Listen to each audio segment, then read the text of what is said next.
Hey, what's going on, everybody? My name is Corey, better known as the C-Man, and I want to welcome you to another edition of the C-Man's Cinema Sit-Down. Now, for you C-Maniacs that have been on the old cinema sit-down block for a little while, you know that I love a movie that can deliver a story that has any kind of emotional connection for its audience members. You know, a story that can grab you by the shirt collar and pull you right into the story that they're telling.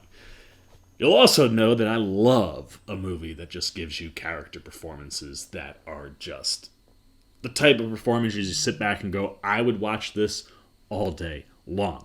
Those are the types of performances where the movie might not even be that good, and I might still be about it because the acting is so fantastic. Well, fortunately, we don't have to worry about that specific scenario here because HBO Max's latest release cleans up in both of those categories, man. This is a story that definitely connects with you and pulls you in and gives two of the best performances of the year thus far from Daniel Kaluuya and LaKeith Stanfield, who are two guys who I'm always saying you gotta watch what they're doing because they're so freaking talented. What are we talking about? Why don't you pull up a chair, take a seat. We are getting ready to dive in, spoiler free, into Judas and the Black Messiah. And this is a movie, as I said, is now on HBO Max as part of their 2021 day and date release schedule. So if you have movie theaters open near you, you can go check this out. If you don't, this is on HBO Max right now, where you can see it there as well. And what we get with Judas and the Black Messiah is a story about Fred Hampton and Bill O'Neill, two Black Panther Party members, chairman in Fred Hampton, and a new member who is actually an FBI informant in that of Bill O'Neill. And what Shaka King gives us here is a movie that doesn't so much dissect the relationship between these two men, but more what the situation that was going on or that we're witnessing and experiencing inside of the story and what that did emotionally, internally for these two men, while giving us a pretty good picture of the Black Panther Party at this point in time.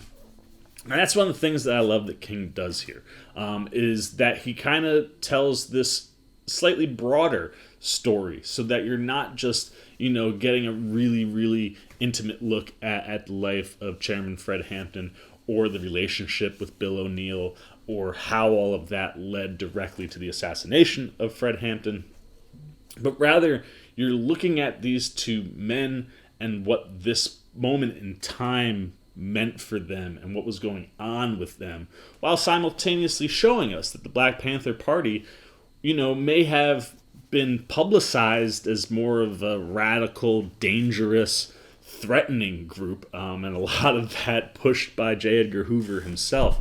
The idea of a Black Messiah was something that he did not want to happen, which is why he needed a Judas, because Chairman Fred Hampton was rising amongst the ranks in ways that threatened and scared Hoover. And King doesn't shy away from the things that would make Hoover correct on some of the things that he had to say as far as the violence. There are moments in the movie where we watch the Black Panthers stand off against the police in a shootout in the middle of the street. Because these things were true. We were in a time where it was like a call to arms. It's honestly very, very reminiscent of earlier on in the pandemic, when we had everything that was going on here with race relations and police relations and the way the tension was building. And while violence was something that they did not shy away from, the Black Panther Party also did a lot of good specifically internally inside their communities, whether that was building, medical centers or providing food for kids so that there'd be no starving kids on the street, or, different programs to, help alleviate some of the pain and issues that, were existent at that time in Chicago, which is, I believe, where we are in this movie. But the other thing that I love that King does here is really gives you an inside look at Fred Hampton, the man, and the chairman, and what he meant both inside the party and outside of the party. And a lot of that is viewed through, the relationship that he has with the future mother of his son, Deborah Johnson, played by Dominique Fishback.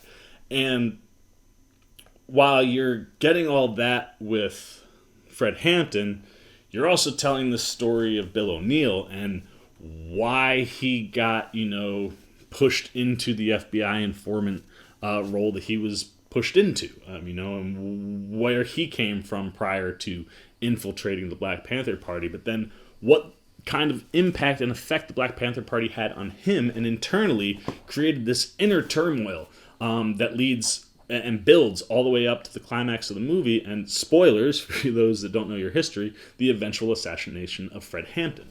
And I think the way that King goes about all of that subject matter and dissects it throughout the whole course of the movie is executed really, really well. On top of that, I love everything he's doing behind the camera, man. This movie is paced wonderfully. It's one of those movies that, it kind of throws you into something to kind of get it going, and then just continues to lay down the tracks that pull you in more and more. And, it does have a nice even flow throughout the whole thing, where all of a sudden it's over. You're just like, damn, that already? That was faster than you would think it would be, because it pulls you in so much.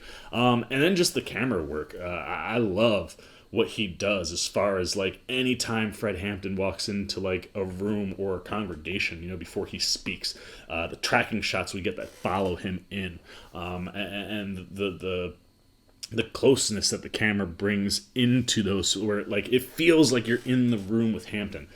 These are all things that just, amplify everything that the story is telling and everything that the actors are doing. And oh man, are the actors doing a lot in this movie, because there are some really impressive performances, specifically from these two gentlemen. And these are two guys that'll be vying for Oscar nominations for sure. I know I don't think that I can't remember everything on the list. I don't have it handy right in front of me right now. But I don't think either were nominated at the SAGs or the Globes, although the movie has been. These are people, though, that you could totally make a case for. Specifically Daniel Kaluuya. He is mind-blowingly good here, from the accent to just the physical body movements and the way that he just inhabits this character so fully. Really breathes life, into, the character and the story of, Chairman Fred Hampton. And, like, it was one of those things where when he is delivering, a speech, or he's talking to the people, and one of the things that Hampton was big on was power for the people, not just black people or people of color, but all people. Anybody who's having power taken away from them, you want to give power back to those people. I mean, he created the Rainbow Coalition, and this is probably one of the things that made him so unbelievably threatening to someone like Hoover, because he wasn't just speaking to the minorities. He was speaking to everybody. And inside Chicago, he had multiple different black groups that were all trying to accomplish the same thing, and rather than fighting each other, he brought them in. He brought in the Hispanics that were in Chicago. He brought in the whites, specifically the Confederate cowboys that were in Chicago. And because there was different levels of oppression or just things that were going on in that community, was able to rally everybody. You watch the moments where he's speaking to people at campus or in a public setting, and very similar to a lot of the Black Lives Matter movement and marches that you saw and protests that happened last year. The groups are ethnically diverse, because that was something Hampton wanted to pull in. And just the way Kaluuya handles all that is so impressive. And the way that he speaks, the way he delivers those speeches, you can understand why this man had such an impact in such a short time. I mean, I think by the time he's assassinated, he's 21, 22 years old. He was a baby, he was a kid. Yet really, really powerful stuff for what he stood for. And yes, while violence and, some of the revolution that he called upon may have been what helped drive certain elements, that wasn't what he was looking to do. He wasn't looking to create chaos. He was looking to heal his city, to heal people, to help his people. In turn, try to stop some of the injustice that was going on that he was witnessing and experiencing. And Lord only knows what he could have done had he not been assassinated. But the thing I found most interesting, and the thing that made me go, Kaluuya knocked this out of the park. Is when he's giving those speeches, several times in the movie, he stumbles or stutters over words. And it's one of those, like, when it happens in the movie, it kind of takes you out of it for a second, because you're like, why did nobody catch that? Like, go back and lay that down clean. Like, you could have cut around it. Just like, you totally could have fixed that fairly easily. Little did I know that when I went back and, like, by the time I get to the end of the movie, I just wanted to watch Fred Hampton talk, like, in real life. I was pulling up videos, and when he talks, that stutter, that stumble over words every once in a while, was real and happened all the time. Not something that just was like once in a while. It was something that, like, if you go through a bunch of his speeches, you will see him kind of stumble over a word or two and then just keep going. And it's stuff like that stands out. It's the small little nuanced things that really make the performance so powerful. Same for Stanfield, only on, like, the entire opposite end of the spectrum, where, you know, you have Hampton, who is loud and, you know, is bringing people together. You got Bill O'Neill, who's a lot quieter, who sometimes has to act loud so that people don't look at him the wrong way, because he is, you know, that double agent. You know, he's playing two sides here, and he comes in with one agenda. You know, he's just looking out for himself and what he has to do to make sure that he doesn't go to prison for a long period of time. And then, lo and behold, being in with the Black Panthers and seeing what they were doing for the community from the inside starts to change who he is, and starts to make him someone who actually believes in what that party stood for and what they were doing. And the conflict that's going on inside of him by the end of this movie is just breathtaking to watch, because Stanfield is internalizing all of this stuff while physically showing it through his actions and his facial expressions, and just the doubt and the anxiousness that he has throughout the movie is, again, one of those just nuanced things that really makes the performance stand out and allows these two guys to carry the whole movie. Now, it isn't just them. You also have Jesse Plemons, who plays Agent Roy Mitchell. Plemons seems to pop up in everything these days, man. I'm always telling Mom, like, Jesse Plemons is everywhere, and he's so good. He's actually, I just saw on Twitter, he's been cast for Scorsese's next movie. Dude is always doing great things, and he does great things here, man. You know, really gives you a picture into how the FBI could manipulate and twist an informant to do exactly what they needed to do. Not necessarily because that's what Plemons believes or not, but because what J. Edgar Hoover was pushing from the top, you didn't want to mess with that, you know what I mean? And trying to look out for yourself in turn leads to these things that, you know, would make any person question some of the decisions that happen. And Plemons really gives you a good inside look as to how they work their informants. And watching him and Stanfield on screen together is just wonderful. And then the other big standout, of course, is Dominique Fishback, who plays Deborah Johnson, who is the love interest and mother to Fred Hampton's son. And she is tremendous, man. And she is the thing that really makes all the emotional beats hit at the end of the movie, and it's because of those small moments that she has, those quiet moments that she has with Fred, those intimate moments that you get to see between them. That one scene in particular that stands out is where she reads him a poem, and just the way that they interact with each other, and what you see by the end of the film that's going on with them and with Fishbeck. Like I said, those quiet, intimate moments, how those are built and then delivered at the end, really put the exclamation point on the emotional stuff that King is trying to hit, and Fishbeck's delivery and performance really is an exclamation point on those things. And then everybody else that's in the cast is just great, whether it's Ashton Sanders, Algie Smith, Daryl Britt Gibson, who played Jimmy Palmer, Jake Winters, and Bobby Rush. All really nice. The one to really call out there is Algie Smith, who plays Jake Winters, because his story in particular really kind of shows you the two sides of the coin of the Black Panther Party and the good and bad that came out of the actions and things that they did.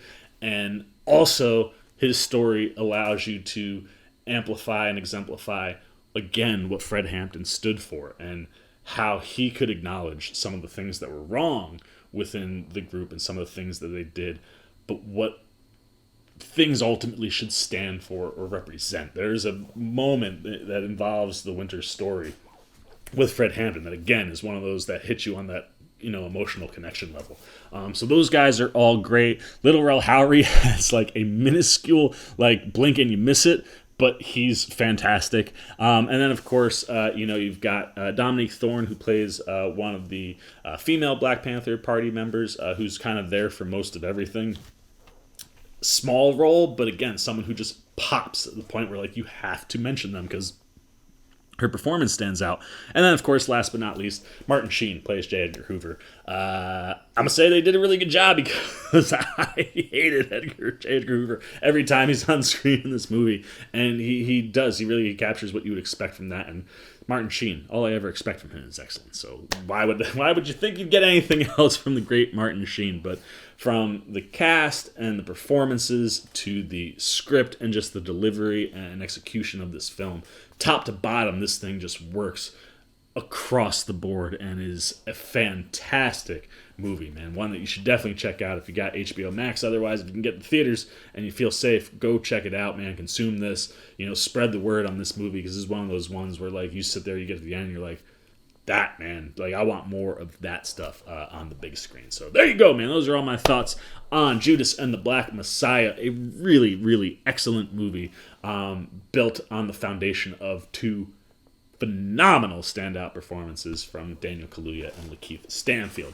But now that I'm done talking, it's your turn. What are you guys thinking about Judas and the Black Messiah? Have you seen the movie? Do you know anything about, Fred Hampton and his impact on the Black Panther Party and this time period that they're talking about? What did you think worked or didn't work in the movie? What performances stood out for you? If you haven't seen the movie, has the C-Man enticed you to want to check this out? Is it on your list of things to watch upcoming? There's a pretty good amount of new content out recently. I've been doing a lot of catch up, just kind of going through things like, that's a movie, this is a movie. But this is one that you should definitely pay attention to. So if we've made you interested in that, please let us know down below in the comments section. Look forward to talking to everyone down there. As always, if you enjoyed this video, please give me a thumbs up. And if you're new, you want to come hang out with the old C-Man anytime, we're talking movies, TV, trailers, all the good stuff that is here, and you want to show a little love support you haven't yet, come join that C-Maniac Nation we were talking about by jumping over there, hitting that subscribe button, hit that little bell if you like those alerts. Until next time, for the C-Man, sit down. I've been the C-Man. I'm signing off. Peace. Well, as I live and breathe, you're still here? Check out a video like this one, or this one, and hit the subscribe button so you can get alerts and check out everything the C-Man's got at the cinema Sitdown.